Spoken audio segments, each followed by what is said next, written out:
নমস্কাৰ শ্ৰদ্ধা ৰাইজ আপোনালোকৰ জ্ঞাতাৰ্থে জনোৱা হয় যে আপোনালোকক চুৰি বা কটাৰী পানী বটল গেছ বাকচ টিফিন বক্স বা আন যিকোনো ধৰণৰ আপত্তিজনক সামগ্ৰী সঠিকভাৱে বিতৰণ লৈ যাবলৈ অনুমতি প্ৰদান অনুগ্ৰহ কৰি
মুখ্যমন্ত্ৰী যোগী আদিত্যনাথ ডাঙৰীয়া জ্যোতিৰাদিত্য সিন্ধিয়া ডাঙৰীয়া মাননীয় কিৰেণ ৰিজিজু ডাঙৰীয়া আহি আমাৰ মাজত উপস্থিত হৈছে। সকলোৱে কওক ভাৰত মাতা কি বলো বলো বলো বলো ভাৰত মাতা কি বন্দে বন্দে বন্দে বন্দে বন্দে বন্দে বন্দে বন্দে বন্দে বন্দে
আৰু খন্তেক সময়ৰ পিছতে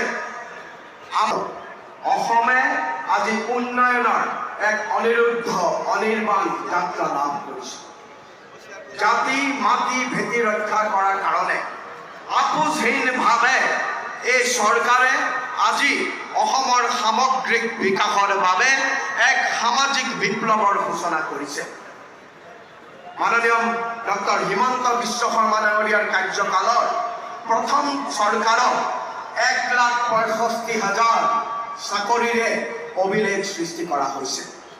1.5 লাখ বিঘা মাটিৰ পৰা অবৈধ অনুপ্ৰৱেশকাৰী কঠোৰ হাতৰে উচ্ছেদ কৰা হৈছে। সাহসী চৰকাৰ সৎ শাসনতন্ত্ৰ, সাহসী চৰকাৰ সৎ শাসনতন্ত্ৰ এই ভাৰতীয় জনতা পাৰ্টিৰ মূল মন্ত্ৰ, এই NDA চৰকাৰৰ মূল মন্ত্ৰ। এই মনোভাৱেৰে আজি অসমত উন্নয়নে এটা নতুন গতি লাভ কৰিছে। হাজাৰ বাধাৰ পিছতো 27,000 কোটি টকাৰে আজি ছেমিকণ্ডাক্টৰ ইণ্ডাষ্ট্ৰীৰ দৰে ইণ্ডাষ্ট্ৰী আজি জাগিৰোডত প্ৰতিষ্ঠা কৰা হৈছে। CM-AAA আঁচনিৰ জৰিয়তে অসমৰ হাঁহিৰ সপোন বিৰাবলৈ সক্ষম হৈছে মাননীয় স্বপ্নদ্ৰষ্টা মুখ্যমন্ত্ৰী ডক্টৰ হিমন্ত বিশ্ব শৰ্মা ডাঙৰীয়া নেতৃত্বাধীন চৰকাৰে।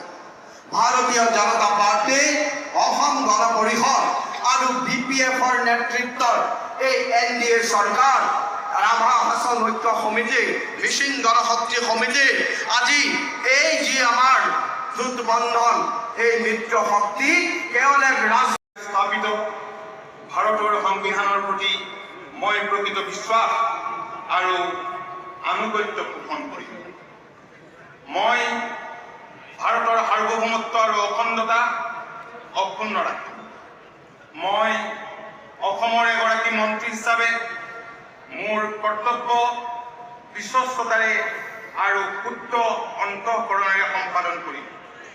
আৰু মই ভয় বা পক্ষপাত, অনুৰাগ বা মোৰ কৰ্তব্যৰ যথাযথ সম্পাদনৰ বাবে আৱশ্যক হোৱাৰ বাহিৰে মই এনে বিষয় যি অসমৰ এগৰাকী মন্ত্ৰী হিচাপে মোৰ বিবেচনাৰ বাবে অনা হ'ব বা মোৰ জ্ঞাত হ'ব, তেনে বিষয় মই কোনো ব্যক্তি বা ব্যক্তিসমূহৰ ওচৰত প্ৰত্যক্ষ বা পৰোক্ষভাৱে অৱগত বা প্ৰকাশ নকৰিম।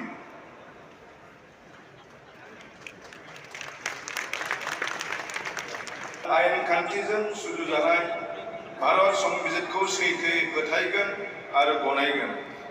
आं भारतनि सार्वभौमत्व आरो खौसेथिखौ रैखा खालामगोन। आं आसाम रायजोनि सासे मन्त्रि महरै फोथायनाय आरो गोगो गोसोयै आंनि मावनो गोनां हाबाफोरखौ गिनाय एबा सोरखौबा अननाय, मोजां मोननाय एबा गिज्रा गोसो लायालासिनो संबिजित आरो खान्थि बायदियै गासैबो थाखोनि सुबुंनि फारसे गाहाम बिसायगोन। आं सरन बर' अबं गसाइनि मुङाव समायखिरा लानानै बुङोदि आसाम रायजोनि सासे मन्त्रि महरै बिबान मावफुंनायाव आंनो मन्त्रि महरै दैथायहरनाय एबा मिथिहोनाय बाथ्राखौ जायखिजाया सुबुं एबा सुबुंफोरनो थोंजोङै एबा खेंसालियै फोरमायनाय एबा मिथिहोनाय नङा।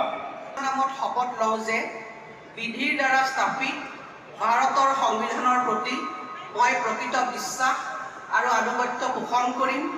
মই ভাৰতৰ সাৰ্বভৌমত্ব আৰু অখণ্ডতা অক্ষুণ্ণ ৰাখিম।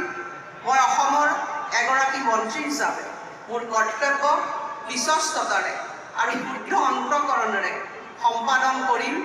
আৰু মই ভয় বা পক্ষপাত, অনুৰাগ বা বিদ্বেষ নোহোৱাকৈ সংবিধান আৰু আইন অনুসাৰে সকলো শ্ৰেণীৰ লোকৰ প্ৰতি ন্যায় আচৰণ কৰিম। মই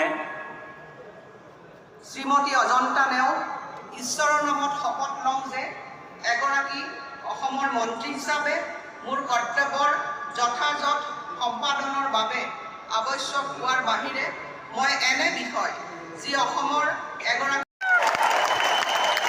ঈশ্বৰৰ নামত শপত লওঁ যে বিধিৰ দ্বাৰা স্থাপিত ভাৰতৰ সংবিধানৰ প্ৰতি মই প্ৰকৃত বিশ্বাস আৰু আনুগত্য পোষণ কৰিম।